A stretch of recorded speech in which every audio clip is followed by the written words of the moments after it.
जय जगन्नाथ। तो ये आम क्लास 9 ठीक अच्छे पे। तो क्लास 9 इंटरनल आसेसमेंट 1 जहाँकि आप क्लास 9 रही। तो प्रथम भाषा ओडिया तो तार क्वेश्चन पेपर डिस्कसन करवा ठीक अच्छे।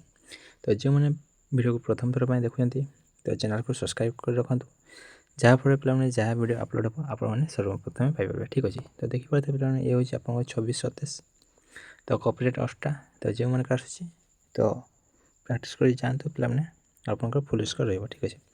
तो सांगसाथी भाई भाई समस्त वीडियो को शेयर कर दिंतु जहाँफल कि समस्ते यार बेनिफिट उठे पारे ठीक अच्छे। देखो प्रथम क्वेश्चन कौन कही तो आपंकर देखो टोटाल आप टाइम घंटे 15 मिनट मिल ठीक अच्छे। तो फुल मार्क के पे तो आप फुल मार्क रोचे 50 ठीक अच्छे। तो प्रथम यूनिट 1 देखो यूनिट 1 कौन रही प्रश्न तो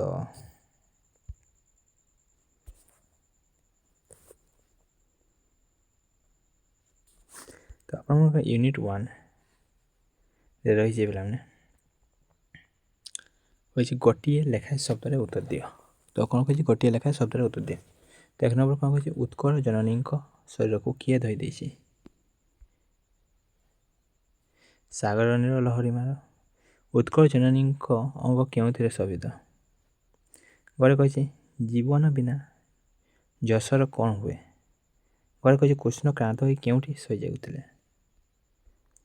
मैंने कही पे कहार अनिद्य कीर्ति भुवन विदित सेमती यूनिट 2 पे रही 1 नंबर कौन कही सबु व्यक्ति और सबु जाति क्यों गुण रही खड़े कही जापान जातिर उन्नतिर मूल मंत्र कौन गड़े कही पे सबु सबु स्थान में सबु अवस्था आम्भे मैंने कहार टेक रखी कार्य करवा उचित गड़े कही डाहाड़ कुकुर जातीय गुण कौन नेक्स्ट कही क्यों भावगुड़िक मनीष को प्रतिक्षण तलक अटारुची नेक्स्ट यूनिट 3 कौन कही मौखिक प्रश्न ठीक अच्छे। कही शंखारी बुढ़ाटी क्यों मास शेष सरिकी गाँ मझे जाऊला कही शंखारी बुढ़ाटी क्यों मास शेष सरिकी गाँ मझे जाऊला खड़े कही पे बहुटी प्रथम शंखा पिंधा हाथ बढ़े नाला कहीं गड़े कही शंखारी बुढ़ा दासी को कौन मागिला नेक्स्ट कही बहुटी क्यों फूल पड़ी गड़ा था यूनिट 4 मौखिक प्रश्न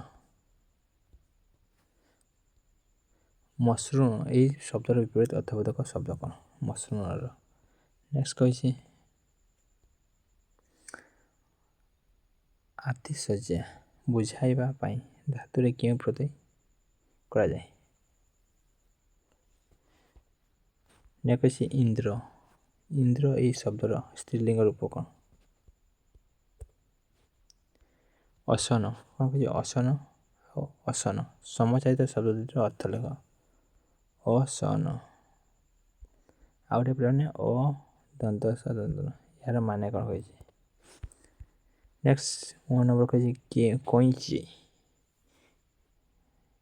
क्यों भाषा शब्द कईची क्यों भाषा गालीची कईची सब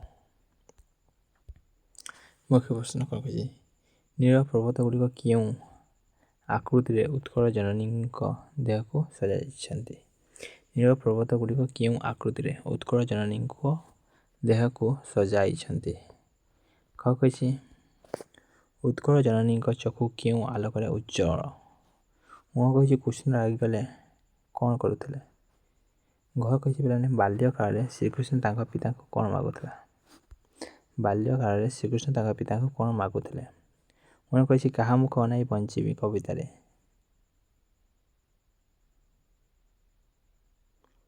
मधु भवन क्या कहुई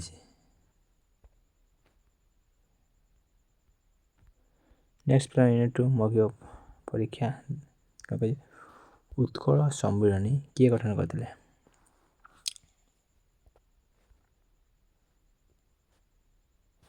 ତ କେଉଁ ଜାତି ଟଙ୍କା କରଜ ପାଇଁ ବିଜ୍ଞାପନ ଦେଲା ମାତ୍ରେ ସମସ୍ତ ସଭ୍ୟ ଜାତି ସଙ୍ଗେ ସଙ୍ଗେ ପତିତ ହୋଇଯାଆନ୍ତି।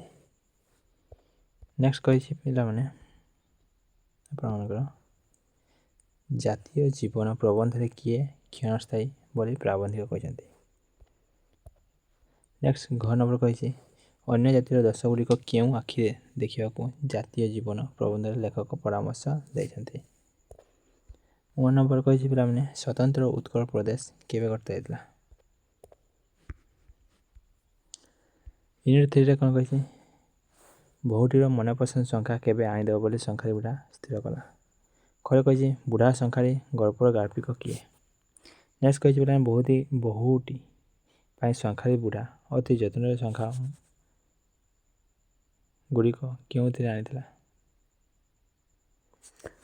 ଘରେ କହିଛି ବୁଢ଼ା ଆଣିଥିବା ଶଙ୍ଖା କାନ୍ଦି କାନ୍ଦି ବାହାରେ କଚାଡ଼ି ଦେଲା କାହିଁକି। ଶଙ୍ଖାରୀ ବୁଢ଼ା ବୋହୂକୁ ଶଙ୍ଖା ପିନ୍ଧାଇ ସାରି ଦାମ ନେଲା ନାହିଁ କାହିଁକି। ଆଇଭିରେ କ'ଣ କହିଛି ଲଗାଲଗି ଝର ଝର ଘର ଫର ସୁଖ ଦୁଃଖ ଏମାନଙ୍କ ମଧ୍ୟରୁ ଦ୍ୱିରୁକ୍ତ ଶବ୍ଦ ଟିକିଏ। ଖରେ କହିଛି କ୍ରିୟାର ମୂଳ ରୂପକୁ କ'ଣ କହିଲେ ତ ଦ୍ୱିରୁକ୍ତ ଲଗାଲଗି ଝର ଝର ଫର ଫର ସୁଖ ଦୁଃଖ ଦ୍ୱିରୁକ୍ତ ମାନେ ଏକାପରି ଦ୍ୱିତୀୟ ଶୁଣାଯିବ ତ ଝର ଝର ହେବ। କ୍ରିୟାର ମୂଳ ରୂପକୁ କ'ଣ କୁହାଯାଏ ପିଲାମାନେ ଧାତୁ କୁହାଯାଏ। କ୍ରିୟାର ମୂଳ ରୂପକୁ କ'ଣ କୁହାଯାଏ ଧାତୁ କୁହାଯାଏ। ପଠନ କରିବାର ଇଚ୍ଛା ଏକ ପଦରେ କ'ଣ ହେବ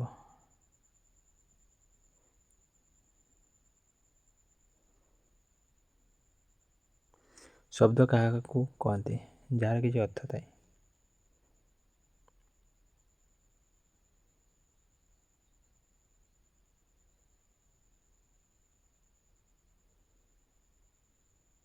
କହିଛି ଢିଙ୍କି ଏଣ୍ଡୁରି ଅଗାଡ଼ି ଅଟେଇ ଏମାନଙ୍କ ମଧ୍ୟରୁ ଓଡ଼ିଶାର ଜନସାଧାରଣଙ୍କ ମୁଖରୁ ସୃଷ୍ଟ ଶବ୍ଦ ଟିକିଏ। ନେକ୍ସଟ କହିଛି ପିଲାମାନେ କାନ୍ତକବି ଲକ୍ଷ୍ମୀକାନ୍ତ ମହାପାତ୍ରଙ୍କ ଜୀବନୀ ସଂକ୍ଷେପରେ ଲେଖ କିମ୍ବା କହିଛି ମଧୁସୂଦନ ଦାସଙ୍କ ଦ୍ୱାରା ଲିଖିତ ଯେକୌଣସି ଗୋଟିଏ କବିତା ସଂଗ୍ରହ କରି ତାର ସାରାଂଶ ଲେଖ। ଏ ଥିଲା ଆପଣମାନଙ୍କର ଇମ୍ପୋର୍ଟାଣ୍ଟ କ୍ୱେଶ୍ଚିନ୍। ଠିକ୍ ଅଛି ତ ଥ୍ୟାଙ୍କ ୟୁ ପିଲାମାନେ।